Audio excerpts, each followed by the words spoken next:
नमस्कार दोस्तों। कभी किसी के लिए छोटा या बड़ा होने का भाव नहीं रखना चाहिए। कोई छोटा या बड़ा नहीं होता। भगवान ने हर किसी को कुछ खास गुण दिया है। स्वागत है आपका संस्कार टेल्स की कहानियों की दुनिया में। आइए सुनते हैं ये रोचक कहानी। एक नदी के किनारे एक शहर बसा हुआ था। एक बार वहां बहुत बारिश हुई, जिससे नदी ने अपना रास्ता बदल लिया। इससे शहर में पानी की कमी होने लगी, यहाँ तक कि लोगों के लिए पीने तक का पानी नहीं रहा। धीरे धीरे लोग उस शहर को छोड़कर जाने लगे और एक वक्त आया जब पूरा शहर खाली हो गया और वहां सिर्फ चूहे ही रह गए। चूहों ने वहां अपना राज्य बसा लिया।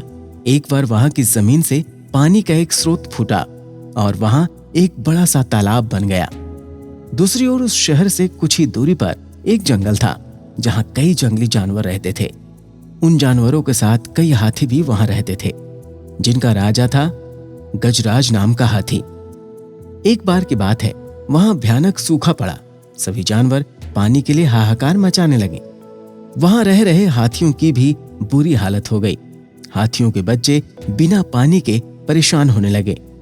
इतने में गजराज का दोस्त चील वहां आया और उसने खबर दी कि खंडहर बने शहर में एक पानी का तालाब है। ये सुनते ही हाथी अपने बच्चों और बाकी साथियों को लेकर शहर की तरफ चल पड़ा। कई हाथी उस ओर चल पड़े। रास्ते में चूहों का शहर पड़ा। उन विशाल हाथियों के पैरों तले कई चूहे दबकर मर गए। इतना ही नहीं, हाथी फिर उसी रास्ते से वापस आए और कई और चूहे फिर मर गए।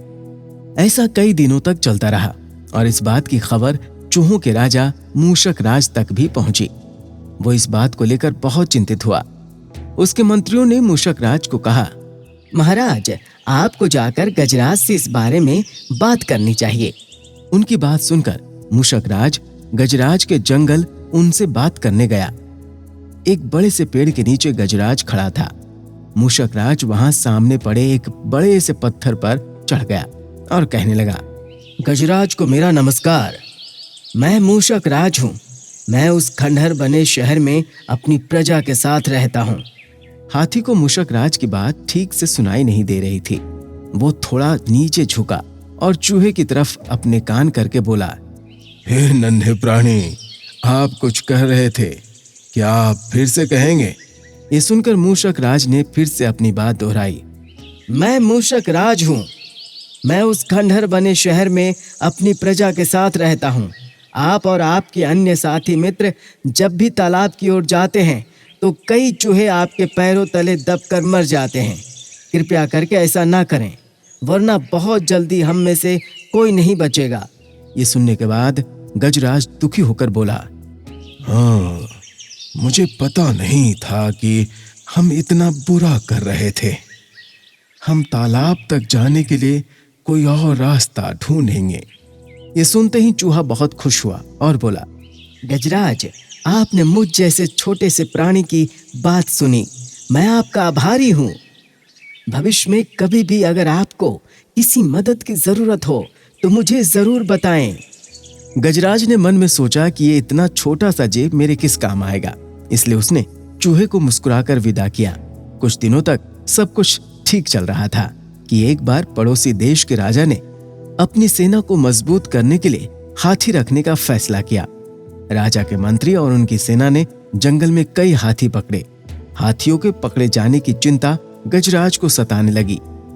एक रात गजराज इसी चिंता में जंगल में टहल रहा था कि अचानक उसका पैर सूखी पत्तियों में छिपाए जाल पर पड़ा और वो जाल में फंस गया। हाथी जोर जोर से चिंघाड़ने लगा, लेकिन कोई उसकी मदद के लिए नहीं आया। इसी बीच एक भैंस ने हाथी की आवाज सुनी।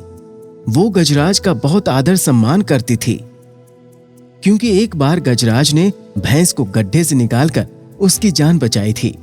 गजराज को जाल में फंसा देख वो बहुत चिंतित हुई और बोलने लगी, गजराज, मैं आपकी मदद के लिए क्या करूं? अपनी जान देकर भी मैं आपकी मदद करूंगी गजराज। तुम जल्दी से जाकर उस खंडहर शहर में रहने वाले मूषक राज को मेरी खबर दो। गजराज की बात सुनकर भैंस दौड़ती हुई मूषक राज के पास गई और उसे सारा हाल बताया।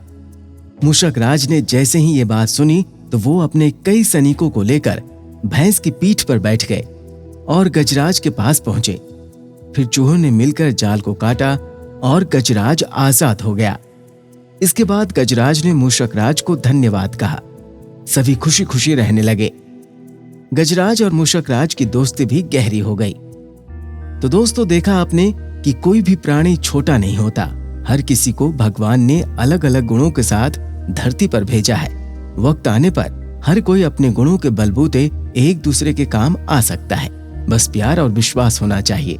इस प्रकार की रोचक कहानियों को सुनने के लिए हमारे इस चैनल को लाइक, शेयर और सब्सक्राइब करें। और हाँ, बेल आइकन जरूर दबाएं ताकि रोचक कहानियों का नोटिफिकेशन सबसे पहले आप तक पहुँचे। नमस्कार।